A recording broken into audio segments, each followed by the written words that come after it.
With Miller Mott College's online programs, you can choose when you study. Our online programs give you the flexibility to make education work with your schedule. Earn your degree without derailing your life. Visit us online at miller-mott.edu. That's miller-mott.edu. Battlefield, because if you look at it, it's like it's not really practical. I imagine you can't really see out of it that well. And so, but for jousting, all you have to do is stay on the horse and just go forward until some dude pegs you in the chest, I guess. My name is Richard Dix, and this is How Did That Happen? A podcast where I look at everyday things or events and try to figure out how they came to be. Every week, I will research one topic, and by the end of the episode, I hope to truly have the answer to the question, how did that happen? All right, welcome back to another episode of How Did That Happen? This week, we're going to be talking about helmets. I'm going to try to cover all the different helmets, cover all the different heads for people throughout the world. We'll see how it happens, how I do with it. This is one that I struggled with for a little bit, just because I don't know. You can't make everything interesting. Maybe I can. Maybe that's where I fall short. But I do try, and I do teach you a lot. Just, is it worth it? That's a question I've been asking myself about a lot of things. So. 7 days a week, you can always find more things about HDTH, how did that happen, over at hdthappen.com. There you will find episode transcripts as well as pictures and videos for every episode. I always try to put my works cited up there so you guys know exactly where I'm getting my information from. I'm not trying to come from this higher level of I know everything. It's more about I am just researching all this and trying to share it with the masses. There's also a blog on there with articles that are written by yours truly. Read them if you like. If not, that's cool too.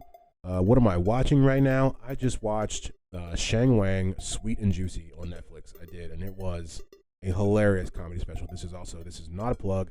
I was working out on the bike, and I wanted something to watch, and so I actually watched it from start to finish. I've never heard of this guy before, and it just popped up on my feed for Netflix. And when I tell you, if you like comedy, he's funny. He's an Asian guy from Houston. He actually says he went to the same middle school as Beyonce, which is a pretty cool flex. But he's funny.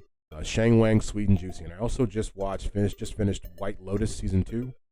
I watched Season 1 a long time ago, whenever it first came out, and I honestly have forgotten about a lot of what happens, which is cool because it's kind of an anthology, not quite an anthology series, but they have a whole almost entire new cast of characters around a couple of the same characters from the last season, which I think is a pretty cool way to do it.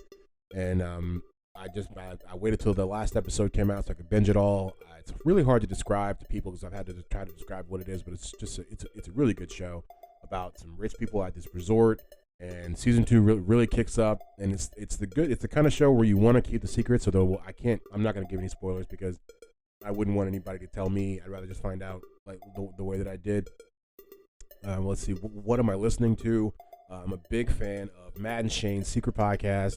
It is a fun hang with those two guys. It really is. It always makes me laugh. I wasn't sure when I first started watching it if I was actually going to enjoy it, but I really do. Shane Gillis is hilarious, and the other guy, Matt, I don't even know his last name, but yeah, he's pretty good as well. And I also listen every week to Two Bears One Cave. Been doing that for a while.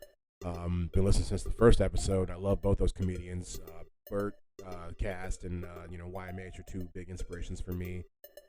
It was actually some of the words that I heard on Birdcast that inspired me to even do my podcast, because he talks about, the idea of finding your voice, and that when you first start a podcast, you expect it to be what you see for all these people who had them for so long, but you really have to just kind of let it be and let it find its way. And he mentioned multiple times that, let the first 50 episodes just not be good, and then that just, keep working from there. And I've definitely tried to, I always hear that in voice in my head before I start. So yeah, I'm definitely, those are two podcasts that I would definitely check out if you are looking for something different to listen to. As always, we have a mini-sode every Thursday that comes out at 4:30 a.m. that kind of profiles different people in history that I don't think are getting talked about enough. Let's see, this most recent one was Napoleon Bonaparte. He had a really interesting life. I tried to make his interesting as well. I think the thing that I thought was the wildest about him is just his exiles, and the fact that he was exiled twice. And the first time they exiled him, they let him run the army that was exiling him, and then they're surprised that this guy shows up less than a year after he was exiled. He just slips away. It's like, come on. So obviously, they learn their lesson. The next time he gets exiled, spoiler alert, he stays there. He dies there. But it's a good episode. Go back and check it out. We always have more coming up. Those are also, the transcripts for those are also on htthappen.com. And as always, if you like what you hear here, as I always like to say, the hear here. If you like what you have heard on HTTH, leave us 5 stars in anywhere you listen to podcasts, or if you want to leave us 2 stars and then say why you didn't want to give us 5 stars, I like that too. Either way. But without further ado, we're going to learn about some helmets today. So here is the show. So the word helmet is derived from the word helm, which is an Old English word for protective head coverings. And when you really look at it, there are a lot of different types of helmets. I never really realized how many types there were until I really started to look into this stuff. You have bicycle helmets, motorcycle helmets, war helmets, hard hats or construction helmets, what have you. Just all different types of. When I first thought about it, the first thing I thought about was just bike and construction helmets, right? But when you really dive into it, there is a lot here, and we will try to get to most of it. On this episode, I really try to explain how all these different types of helmets kind of came to be and live amongst each other. So the first helmets were invented around 2500 BC. Some of the most ancient empires out there, like the Akkadians and Sumerians, were some of the first used helmets. This would have been around the 23rd century BC. The first mass-produced helmets were worn by the Assyrian soldiers around 900 BC, and they were mainly made from bronze, and they were made to protect the wearer, again, from sword blows and arrow strikes. So that brings us to Roman and Greek helmets.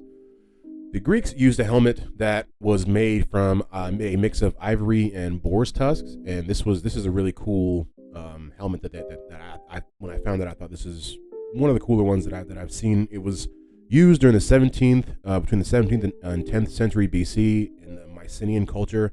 I don't think I actually got a name for what it was called, but it was made through the use of slivers of boar's tusks. So they would like really get these little thin kind of slivers of this hard material, and they were attached to a leather base, padded with felt, and in rows. And I'll definitely be putting a picture of this on the Twitter page, possibly, or at least it'll be on the transcript on htthappen.com.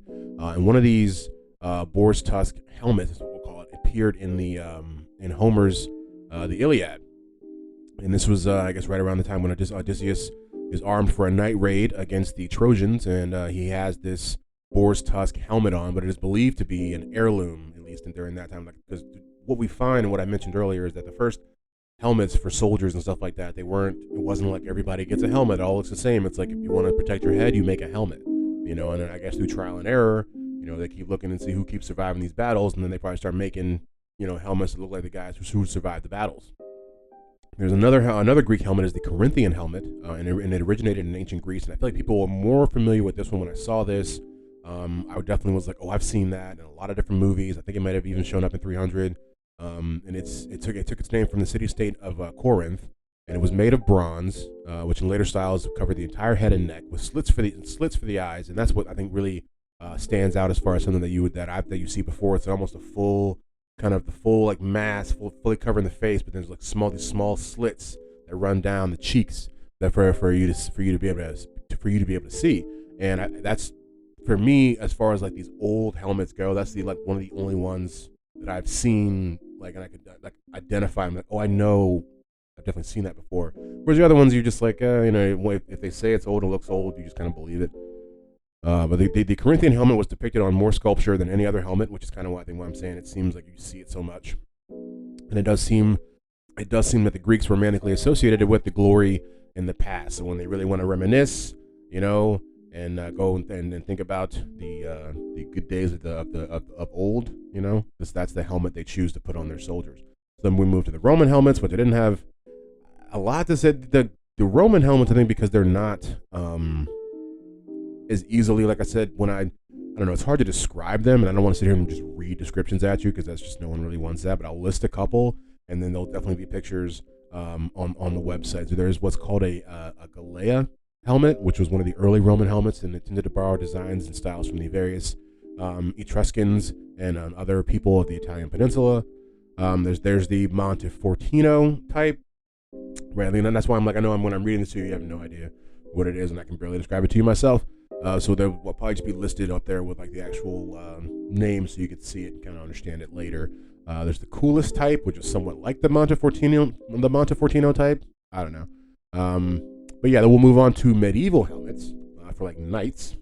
Knight helmets were usually called the Great Helm, and it was usually worn over chainmail hood, and other names for it include the bucket helm, the barrel helm, and the pot helm, just a lot of different helms in there. And we did cover Knights, I believe it was on episode 17 of HDTH, so you definitely want to go back and learn how they happen. It's a very interesting episode. But while looking all this up, I actually found a website that will sell you medieval Knight helmets. They will do it, and they are moderately priced, might I add. You can get a medieval Knight helmet, like the Epic Dark Sugarloaf helmet, which is just awesome in name alone, for about $115, which when you think about it, it's not that bad. Or is it? I don't know. But there is the website out there. I don't think I have the link to it, but if I found it, you can definitely find it. And so the initial Great Helms eventually led to what was then known as the Frogmouth Helm, which is, prevailed throughout the 1400s to the 1600s. And this is something I think people have seen a lot. You see a lot in movies as well. It's like the top part of the helmet is very smooth, like it's straight, and it kind of leads right into almost a mouth that is met, from the bottom part, and it kind of just does look like a frog's mouth. I think I've seen it in, Disney and Pixar movies, but I never knew what it was actually called. It was actually called a frog mouth helm. And it was made primarily for jousting. It wasn't actually made for the battlefield, because if you look at it, it's like it's not really practical. I imagine you can't really see out of it that well. And so, for jousting, all you have to do is stay on the horse and just go forward until some dude pegs you in the chest, I guess. And now we will turn our attentions to helmets of the 1700s and forward. Some British gamekeepers during the 18th and 19th centuries wore helmets made of straw that were bound together and cut with bound together with cut bramble. The Europeans at this time can also be seen in what is called a pith helmet, P-I-T-H, and this one is actually pretty interesting because you've seen this one, and you see this in a lot of movies as well. You see it when people go on safari. It's usually kind of a beige or a khaki color, and it's got a short brim, maybe like a brown strap around the base, and it's got a little point on the top. I've seen it a million times, but I never knew what it called. I never really knew the history. I'm gonna try to share that little bit of that with you right now. Like I said, it is a safari hat. It actually originally comes from the Filipino headgear called the salakot, which is a dome-shaped headgear with a brim that actually extends further than the pith helmets. But basically, when the Spanish came and colonized the Filipino islands, they basically kind of took that hat, the salakot, and kind of molded it into their own version of a helmet, and that's how you actually get the pith helmet. The French also did the same thing when they came to Indochina as well. So it's when you may not recognize it when I say it, but I swear when you see it, you'll be like, oh, that I know what that is, because it's just used. Everyone's seen it. I think it was in Pocahontas, honestly, maybe. And so now we're gonna get to hard hats.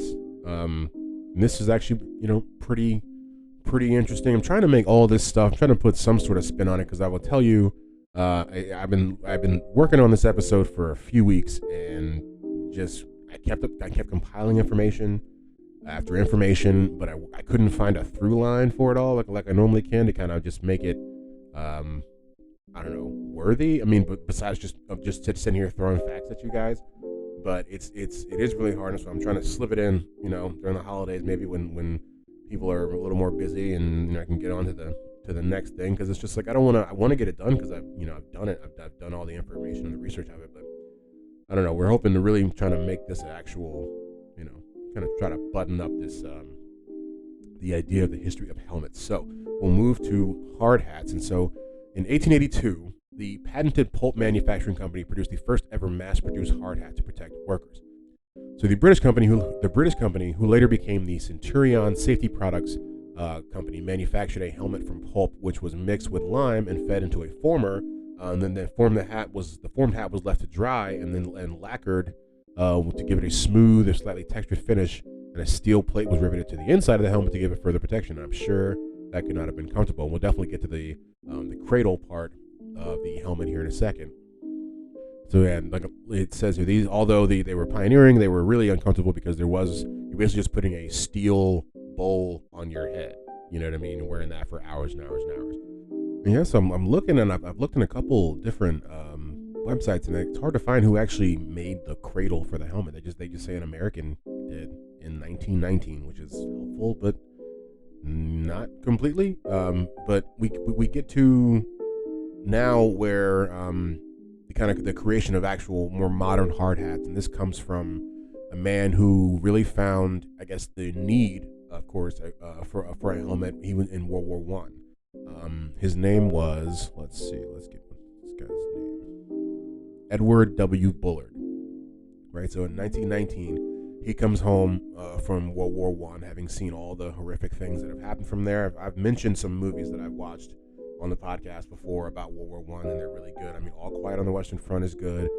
Also, 1917 is good if you really want what I would consider to be accurate depictions. Obviously, I was not there, so I can't say, but like from what I've read and seen, movies, they're the best ones that really depict all the horrificness that existed during that time. But so he was there, and he just saw how people really, their lives were saved by having a helmet on. So he really thought about ways to make the kind of implement that into modern society to help save normal people in different workplace environments. So he is really kind of almost the father of at least American like modern safety hats, if you will. He created what was called the hard-boiled hat, and this was a canvas and leather headgear that was first commercially available. Was actually the first commercially available protection device in America, and it was worn by millions of workers.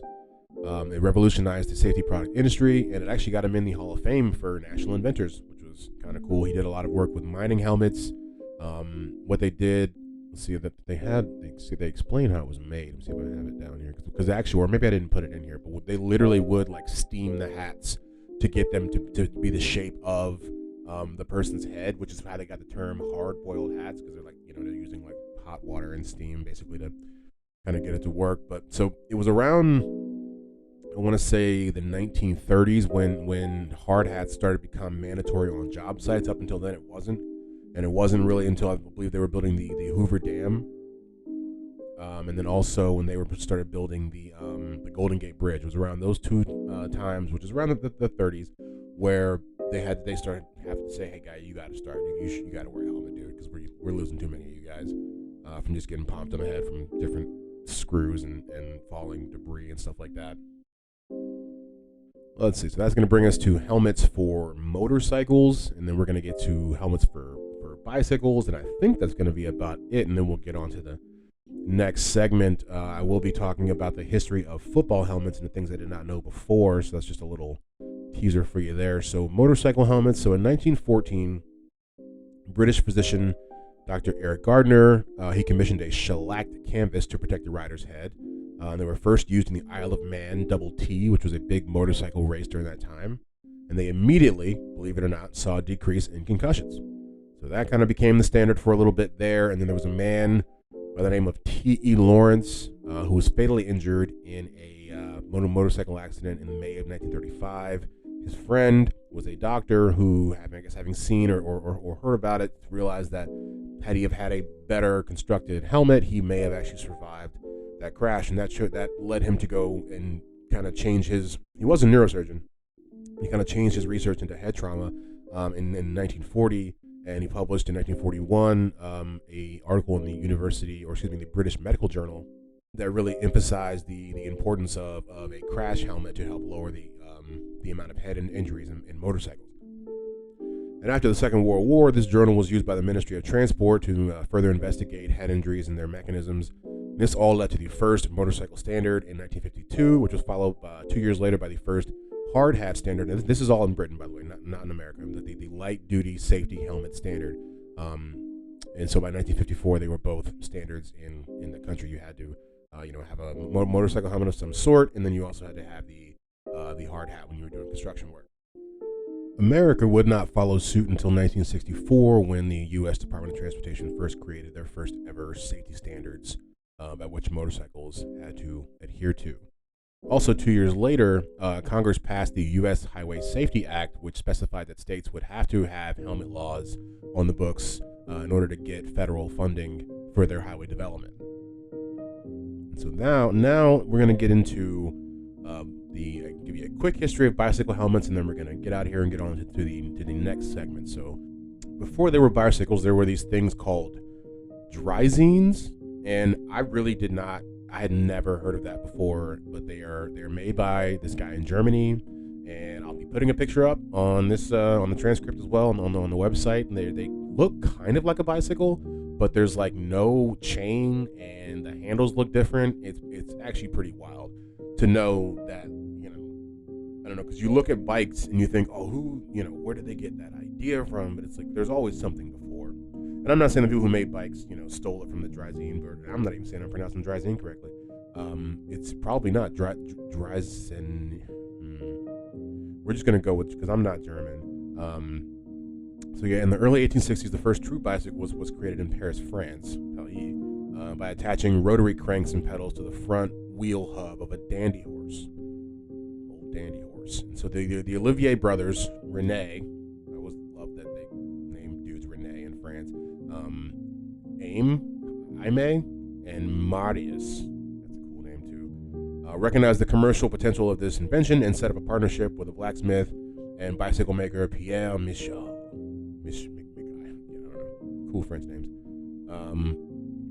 They began the first mass production of bicycles in 1868. And they had the first bicycle craze during that time as well. This was in America and Europe, but right after all that happened, the craze kind of died down. And I say all that to say that they weren't wearing helmets during a lot of this time. The 1890s saw another bicycle craze, which was driven by several significant developments in bicycles. The invention of what they called a safety bicycle, with its chain drive transmission, smaller wheels. That, I guess, made it a pretty cool bike. I don't know much about cycling, so that was like all Greek to me. The first bicycle helmets that were used were designed like a hairnet, but with large leather prongs molded in the shape of a hairnet. I've seen them out. Definitely post a picture. It looks like it's not, just big, thick little leather things that go around their head. And as you would expect, this only really helped with cuts and scratches and didn't really provide much protection from impact. And when asked about their effectiveness, one cyclist was quoted as saying, "They don't help at all in the initial impact, but they keep your ears from being ground off when sliding over the pavement." So I guess that's something. I should have, end quote, actually, I was parroted. The last little bit was me. I guess that's something. I guess it is. Bicycle helmets didn't really become mainstream until the 70s. This was because bicycles, for a long time, were considered children's toys unless you were doing something like actually competitive on like a circuit like that. People just weren't out here riding bicycles, I guess. So what we'll do is gotta go back to go forward. I got to the 70s, but I'm going to go back to the 50s for a second, because in 1953 there was a revolutionary invention that propelled helmet science, and this was done by C.F. Lombard, who was a professor at USC. He developed a helmet that actually absorbed impact, and this was innovative and important because it had 3 layers with a hard fiberglass outer shell and an impact-absorbing foam in the middle layer and a padded inner liner for comfort. So Roy Richter, a famous race car driver and founder of Bell Helmets, took this design and created the Bell 500 model. And I think we all kind of know, not specifically what that one looks like, but we all have a picture of a Bell helmet. If you had some sort of childhood, you had that foam Bell helmet with maybe some crazy design on it, but the bottom was all like white foam and it would get kind of dirty. And I don't know. Fun fact though, while we're talking about helmets, helmets should only be used once. If you get into some sort of impact, if you get in an accident or something like that on your bike or whatever, you're supposed to go get another helmet. I'm sure it probably says that somewhere, but I'm just putting that out there because we were talking about that the other day when we were talking about helmets. Not we, but some people I was talking to, but you forget that. So yeah, just if you're out there and you've already had one, just throw it away, get another one. It's worth it. But yeah, so that's where the whole idea of the Bell helmet that we all kind of know and love comes from. I just thought that should have to be put in here because there's certain things when you think of bicycle helmets that you just have to talk about. The Snell Foundation is also, Snell is also another company that makes helmets and is well known for it. And I didn't know where it comes from. It comes from a man named Pete Snell, who died in a car crash in 1957. So that's where the name Snell, you see it on the helmet, that's where it comes from. And that is how helmets happened. And now it's time for the roundup. And we're going to round it up. The first helmets were used in war, going back to the 23rd century BC. Greeks and Romans made helmets out of a wide variety of products. knights' helmets were called helms. The first mass-produced hard hat was the hard-boiled hat, named so because of the steaming process needed to form it. Things I didn't know before, and now I know them. Never heard of these things. What are they? Alright, so for the things I didn't know before, I have two things, I guess. One's really quick, and the second one is just I realized once I had done most of this, I never really included anything about sports helmets. I'm really just going to do football helmets because I feel like there's a lot going on there, as you would imagine. Before we get to that, I will mention that we talked about helms during the medieval times, and even they had so many different types of helms during that time. They even had a funeral helm, and so it'd be like a specific like knight helmet they would wear during funerals, and it was just there's a picture of it on Wikipedia. I may post one to the Twitter account. It's just pretty wild looking, and just the idea that, I don't know, I'm going to a funeral. Let me put on my funeral helmet. It's just something I never thought I would say or see. So yeah, we'll get to helmets in football. So in 1888, college football started to allow the tackling below the waist, which really created a need for some more protective padding because I guess they were really out there and started to hit each other a lot more. And one of the first known helmets was designed specifically for a Naval Academy midshipman. It was made by a Maryland shoemaker, but the midshipman's name was Joseph Reeves.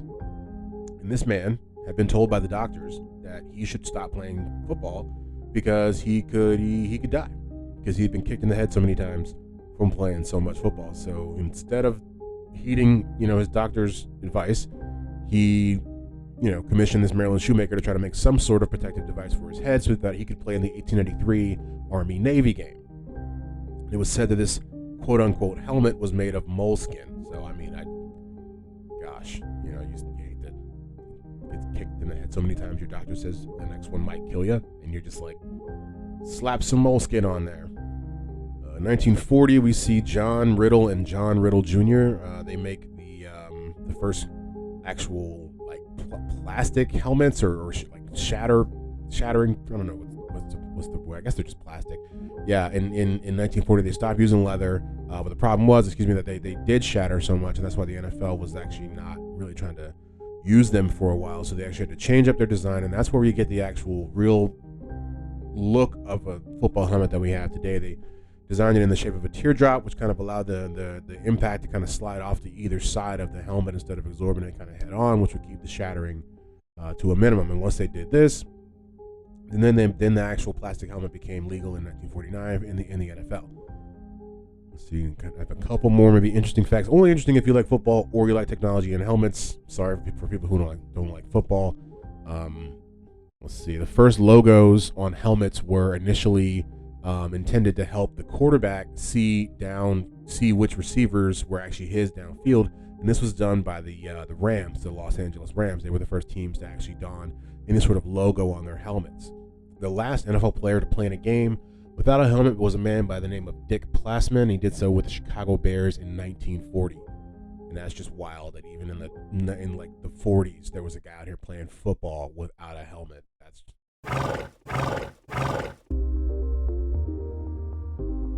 all right, that's been another episode of How Did That Happen? I hope I was able to make helmets interesting for you guys. I think I did find a couple little pockets of light there to make it, worthy of your ears.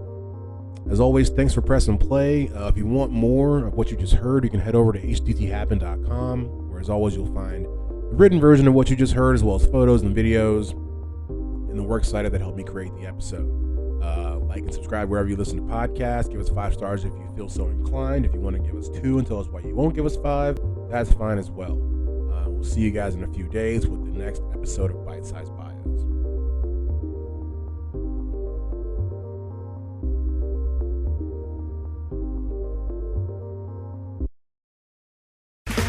Okay, round 2. Name something that's not boring. A laundry? Ooh, a book club. Computer solitaire, huh? Sorry, we were looking for Chumba Casino.